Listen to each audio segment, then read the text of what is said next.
Hey dudes and dudettes, thanks for tuning into this episode of the Be Kind and Rewind podcast. A podcast chock full of everything that is nostalgic about the 80s, 90s, and more. This episode, we're taking an in-depth look into Hollywood's obsession with rebooting, remaking, and reimagining some of our favorite movies from the 80s, 90s, and more. Over the past few years, we've witnessed an onslaught of movies we've enjoyed growing up, being remade by Hollywood in order to cash in to the current nostalgia wave that's been going on, aside from this podcast. But some of that, some of the things they've made, they've hit the mark successfully, updating, some of our favorite films, and somehow they've made the original bad effects seem more realistic with the rush CGI that, they try to use nowadays. And more recently, we've had a few announcements out of Hollywood that some of the more other beloved movies that we've loved growing up in the 80s and 90s are being remade, rebooted, and reimagining. So today, we're going to go through some of those movies that are in talks, in development, or basically about to be in production to be released over the next couple of years. So there's many of them, so I just picked out a few that we're going to go through tonight, and we're just going to see what everyone thinks about if you've heard about it. Let me know. If you haven't, tell me how surprised or not surprised you are when you hear this. So we're going to just jump right into the first movie that's basically been in development hell for a few years now, but I didn't know until recently. But they're looking to remake Ace Ventura, Pet Detective from 1994. Ventura. Yes, Satan? Oh, I'm sorry, sir. You sounded like someone else. Hey, maybe I'll give you a call sometime. Your number's still 911? Oh, righty then. This is following the muddy paw prints of Ace Ventura Jr. from back in the 90s, and another attempt from the Ace Ventura franchise without Jim Carrey, which I don't even know why they think doing something without Jim Carrey, that he basically created the character. I don't know. It's a bad idea altogether.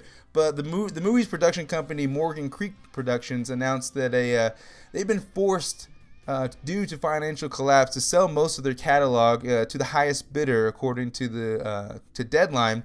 So the company has three major titles that they have been hanging on to for a while that they're basically going to have to unload at the biggest bidder. The first one's going to be The Exorcist. Then they got Young Guns. Some good old Emilio. So I'm standing there waiting to use the payphone, and this guy who's on the phone turns around and tips his hat like this. And who do you think that guy was?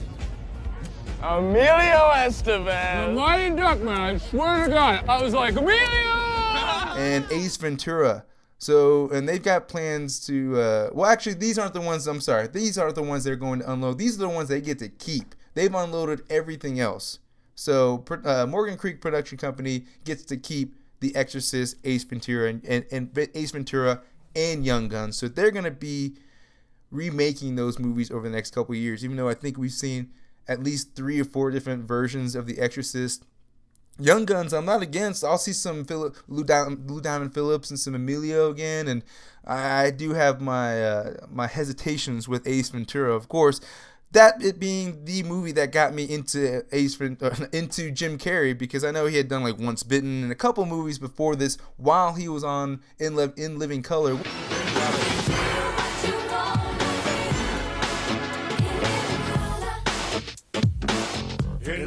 Which was one of my favorite shows growing up. I actually watched In Living Color way more than I watched Saturday Night Live because they're just more edgy. I think their style of comedy I enjoyed it more. SNL's is more, I don't know. I enjoyed In Living Color more, so I got to witness Jim Carrey, doing all his characters on that show, and then to see him do Ace Ventura, I was excited to go see him. And when I saw the movie, to this day, I can't go, if I see the movie on TV or if someone's going to watch it, I'm watching the whole thing. And for them to think that they're going to replace Jim Carrey, because we all know that Jim Carrey at this point in time in his career and life, that I don't know if he's going to do Ace Ventura. I mean, he just did Dumb and Dumber, the second one, which was total shit. I didn't even finish the movie, and I loved the first one. The second one was just, rehashing old jokes. I didn't see Zoolander 2, but I imagine it was the exact same thing. And so I just couldn't get through the movie, and I was pretty depressed on what the stage of comedy these guys had come back to. You would think Jim Carrey, someone who's taken himself pretty seriously over the last few years, and which is a weird mix of taking themselves too seriously and then going too goofy. You're just like, man, just find a happy medium and stay there, please, or go all over the top and be Ace Ventura again. But I don't know, if he doesn't come back, I'm not for this.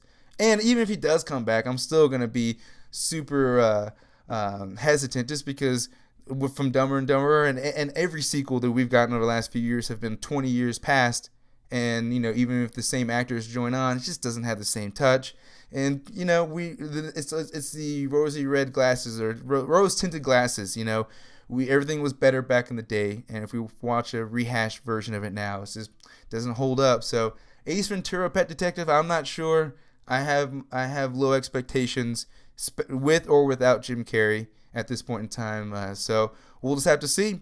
So moving on to the next movie that's going to be, it's already in production. They're casting. They're going into basically pre-production at this point in time, is Aladdin. Arabian Nights, like Arabian days, more often than not, are hotter than hot in a lot of good ways.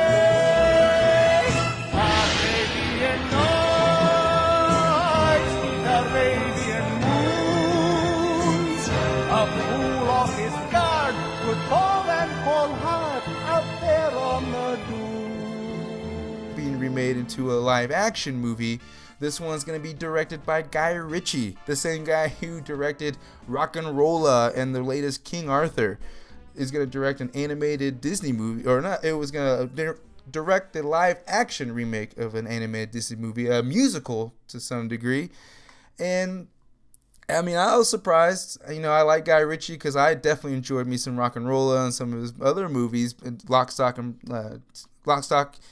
Snatch, and I'm trying to think of other ones he had. And those are the ones I've enjoyed. But man, I just don't know if his genre or his type of movie making fits with this live action, because you would think they would just be like, Jon Favreau, you've done great. Let's just keep rolling on Jon Favreau. But and then with the casting as well, they have Mina Musad. I'm probably saying it wrong. It's being cast as Aladdin, and they have the role of Jasmine going to the recent Power Ranger Naomi Scott.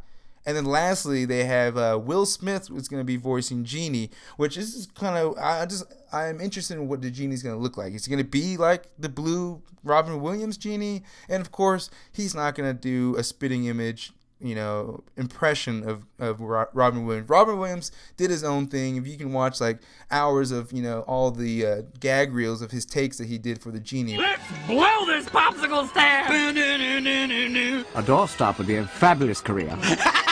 Not bad! Good night, Alice! I know Will Smith's funny, but he's not rapid fire like Robin Williams is. But he's got a different comedic timing to him. So I'm definitely on board with Will Smith as the Genie. But like I said, because I know he's not going to do an impression, he's going to bring his own thing, and I'm just interested in what the Genie's going to look like, especially live action. So it could look like the Beast from Beauty and the Beast, something that was made worse being live action. It looks more animated live action than it did in the cartoon. And they're still casting like Jafar and Iago, so the Sultan, some other ones. So those are still in the works, but they got the main cast, the three main characters casted, which is weird. You'd think it'd be the opposite, but they're set to start shooting in London, England, 2018. So it's just around the corner. But we all kind of knew this was going to happen, especially with the success of Cinderella and Jungle Book were successes for Disney's live-action adaptations of the animated classics. After seeing Jungle Book, I actually really did enjoy what Jon Favreau did. The realistic CGI and the animals. Especially, I'm interested to see what Pride Rock as a live-action is going to look like. I think that would be pretty sweet. That's something that, I'm surprised if they haven't already somewhere. Disney hasn't made a Pride Rock area, kind of like in Disney World they have the Animal Kingdom. I'm sure they have maybe a smaller version, but they need to get a full-on Pride Rock going after this movie, because everybody and their mom's gonna want to go to Pride Rock. And so again, I just surprised that Guy Ritchie was the one chosen to helm this, because Jon Favreau, I mean, he'll be done with Jungle Book maybe, and they can go right into pre-production. But if he doesn't want to, that's a lot of movie. That's a lot of kind of same type of movie 3 in a row. Maybe he doesn't want to do it, or they just want to see how Guy Ritchie could handle something like that. So, but like I said, I'm hesitant on Guy Ritchie just because it's just a completely genre flip for what he usually does, and also, last few movies, his movies aren't like box office, juggernauts. They're more like cult classics that, build a following over time.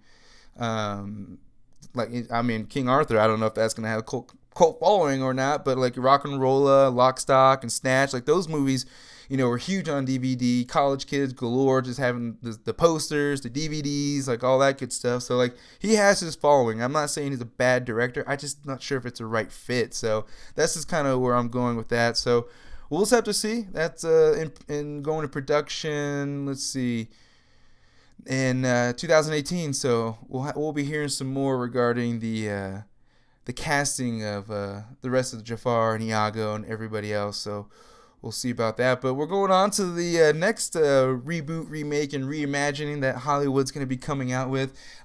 This one, it's another one that hits a little too close to home. They're going to be redoing the Naked Gun series. You sure know your boxing? Well, all I know is never bet on the white guy. You got an address in there? All I've got is a card that says Monique DiCarlo, 210 Bleckman Street. That's the red light district. Wonder why Savage is hanging out down there. Sex, Frank? No, not right now, Ed. We got work to do. The series from 1988 to 1994. If you don't know about it, this is the early, like I said, late 80s, early 90s. Definitely one of my favorite trilogies to watch with Leslie Nielsen as Lieutenant Frank Drebin.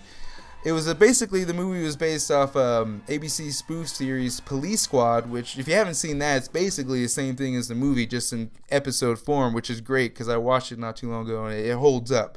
The jokes, the deadpan, everything. So I suggest Police Squad if you haven't. And for this movie, for a more reboot style, they're looking to do like a recent National Lampoon's Vacation reboot where Ed Helms is actually in talks to play Leslie Nielsen's Frank Drebin, which I got issues with that already. But we have actually Thomas Lennon, Reno 911, Lieutenant Dan, New Boot Goofin, penning the screenplay. He's actually a really good screenwriter. If you didn't know, he's penned a lot of stuff. He has his name on a lot of great material with films. So being the comedic actor and character actor he's also a great screenplay writer. So I'm actually excited in that aspect that he's going to be part of the writing team. But going back to Ed Helms, Ed Helms, he's hit and miss, really, to be honest. Like he quoted saying that it's a conversation that's been happening. It's kind of a grinding gears of Hollywood. You have to make something that's contemporary to audiences to like, but we haven't seen many of those slapstick movies in a while, so I'm not sure the right angle is on yet. And that's kind of where I want to say too, is like, Ed Helms, he's been pretty hit and miss since The Hangover. Hangover was huge. He was awesome in that movie, but most of the stuff he did after that was more mainstream blockbuster didn't really turn out as big as The Hangover. And of course, I don't know if he has the comedic chops to helm, pun intended, a full-fledged Lampoon's movie like Chevy Chase did. Because Chevy Chase, he's Clark Griswold. You hear Griswold or you hear Lampoon's Vacation, you think Chevy Chase. But are you going to think that after the fact, after this one? I don't know. I can't say because I haven't seen it, but I'm already leaning toward no. And it's really with Ed Helms, he's been great in the indie movies that he's been doing over the last couple of years. I've seen him in a couple of those that they go from like straight comedy movies to more drama. But when it comes to more of the bigger movies, it's kind of been lukewarm. But I loved him in The Office as Andy. I don't believe we've been introduced. Dwight Schrute, Assistant Regional Manager. Andy Bernard, Regional Director in charge of sales. So you'll be reporting to me then? On the contrary. My title has manager in it. And I'm a director, which on a film set is the highest title there is.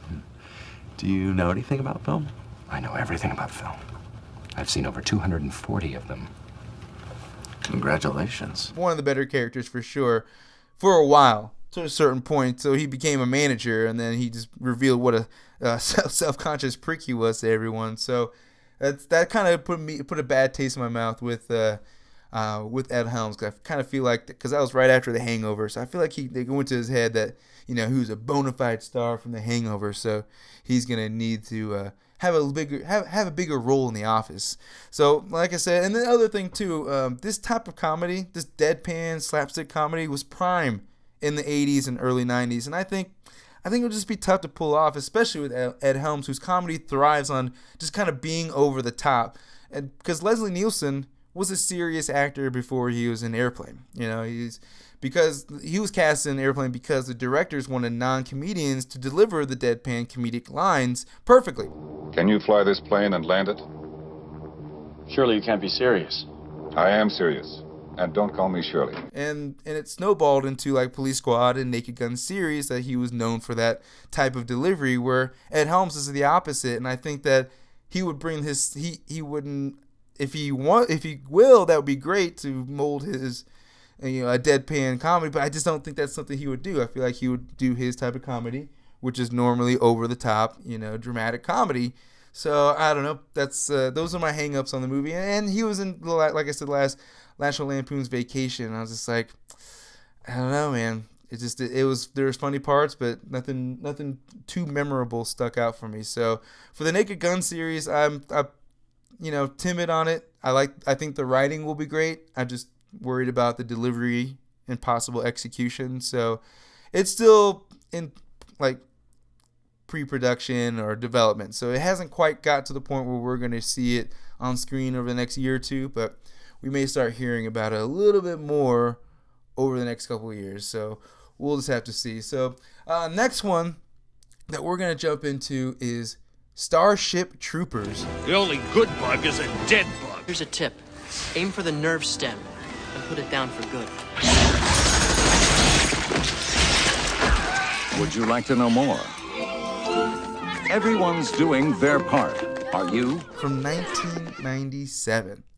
So Columbia Pictures is not remaking the film, but they said that going back to the original Heinlein novel for an all-new take. So no personnel from the 1997 film are involved, which is already a red flag. Because why do it then at this point? Like, but you know, it's a new take on the Starship Troopers. Mark Swift and Damian Shannon, they're going to be doing the writing for the script. They did the script for the Baywatch movie that just bombed with The Rock, so that's another red flag. So none of the original cast or crew basically involved, and the writers of the recent Baywatch movie will be writing the movie based off a novel. Who knows these guys are going to read it?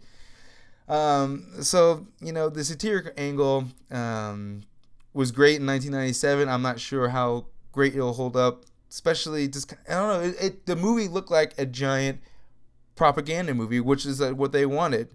And just even the tone, the color tones, the lighting, like it was like watching, like you would watch one of those educational videos in PE class, like for an hour and a half. That's basically what Starship Trooper was, for getting people to get into the military and fight the bugs. Some say the bugs were provoked by the intrusion of humans into their natural habitat, that a live and let live policy is preferable to war with the bugs. Let me tell you something.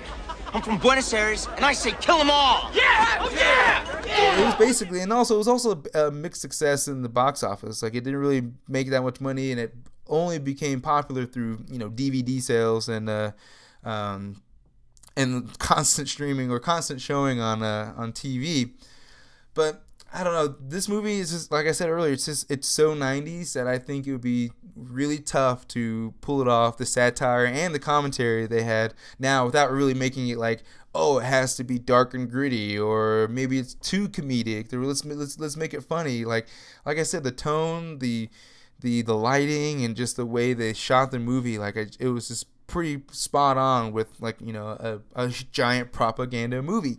And the other thing, too, I talked about was the reason that it really became popular was because through DVD sales and cable, which are both two markets that are are basically losing all kinds of customers, subscribers, and buyers over the last couple of years. People are cable cutters. They're not watching TBS every day or TNT where they show the movie constantly, and DVDs. I mean, I love movies, but I buy Blu-rays now, or I'll just buy it digitally. I have a stack of DVDs I have to convert and put digitally onto my external hard drive. So I mean, DVD sales, they're not going to see that. Blu-ray sales, yeah, they'll probably see a little kick on that, but it's not going to be like it was back in the early 2000s. So there's just so many red flags, like I said, from the personnel from the original movie to the writing. The Baywatch writers are going to be on this. To I think it had its run because of DVD and cable runs back in the day. So I think it's going to be a severely large uphill battle for Starship Troopers. So good luck to them. We'll see how that goes. But we got one more movie we're going to go over. But before we do that, we're going to do our sponsor for the TeePublic store. Do you still wear that one shirt from high school that has holes so thin that you can see your nipple? Or that one shirt that you keep saying you'll eventually fit in that sits in the back of the closet? Because trust me, I had those shirts. So I went to teepublic.com, where you can purchase custom designed t-shirts and merchandise from any and all entertainment genres. For example, you can find Teenage Mutant Ninja Turtle design with Game of Thrones, Night's Watch, and Pink Floyd The Wall mashup with a Power Rangers Prince Purple Ranger design. Yeah, with many more to come. So I try to get them out a couple times a month, so try to get some more designs up there. So go to teepublic.com and search for the Be Kind and Rewind storefront for cross-themed movie and TV shirts. All right, so we made it to the last movie that I felt needed to be talked about. This one's gonna be The Crow. Gentlemen! I see you have made your decision. Now let's see you enforce it. Oh, this is already boring the shit out of me. Kill him! This movie, I guess Corin Hardy, I'm not sure who that is, but Jason Momoa is also attached to it, and they're going to be calling it The Crow Reborn.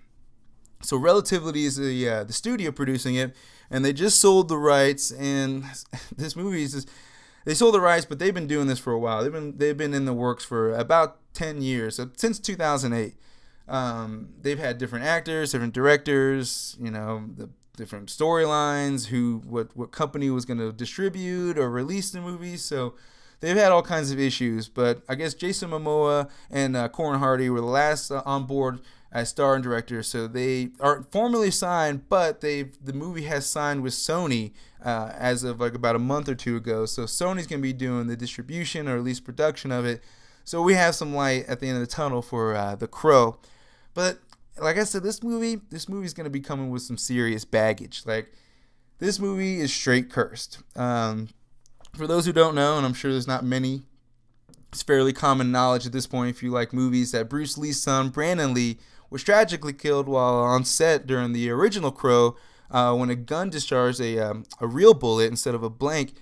And there are all kinds of like rumors and conspiracies, basically going back to his father, Bruce Lee, who died suddenly from a pain medication reaction that some say that, like the Asian mafia or something like that had something to do with it and continued the murders up to his son Brandon for The Crow. That, someone put a real bullet in there and expect, because they only use blanks on set, so it's so crazy that one bullet happened to get through it. So it's one of those things that it is got a lot of conspiracy behind it, and of course ever since everyone kind of thinks the movie's a little cursed, which there's evidence to say yes and no. So, but like I said, the movie's been in development hell since 2008 with multiple actors and directors. So even at this point with Jason Momoa and Corin Hardy, who knows if they're going to stay attached until the movie gets past the pre-production stage, because it's usually the creative differences, or just maybe the timeline is not right, or I don't know. Multiple things have been derailing this project for years. So I'm interested to see what what they end up coming with. But The Crow Reborn is something they're looking to do over the next couple of years. So that's the last one that I want to go over. So just kind of recapping the ones we talked about. We're looking to see, possibly seeing Ace Ventura: Pet Detective, Aladdin, the Naked Gun series, Starship Troopers, and The Crow. And there's plenty more out there. So you can do some Googling and see if any of your other favorite movies from the 80s and 90s are being redone, rebooted, reimagined. So you can definitely go check that out. But yeah, that was pretty much everything I wanted to do for everybody today. I appreciate you checking in. Or tuning in today. I was out of town this weekend. Went to go see some family, my in-laws and niece and nephew. So it was great to see them. I dressed up as Chewbacca. That was a terrible Chewbacca. I shouldn't have done that. But it was great when I was wearing the mask with the Chewbacca onesies. So I had a great time. I kept the candy to a minimum to some degree. And I didn't throw up on the flight back, which was, every time I just get to that point where I think it's going to happen, but, it's always a success. But, getting back and getting to the podcast, I was excited to get going and talk about some of these reboots, reimaginings, and remakes that we're going to continue to see, so don't think that they're going to stop. So we'll start talking about the early 2000s ones here before too long as well, so stay tuned for those. But, again, thanks for tuning into this episode of the Be Kind and Rewind podcast. Please subscribe, like, follow, and rate the podcast on iTunes, SoundCloud, Spreaker, and YouTube. And don't forget to find the podcast on Poop Culture Network website at poopculture.com, along with other stellar podcasts as well. So thanks, and be excellent to each other.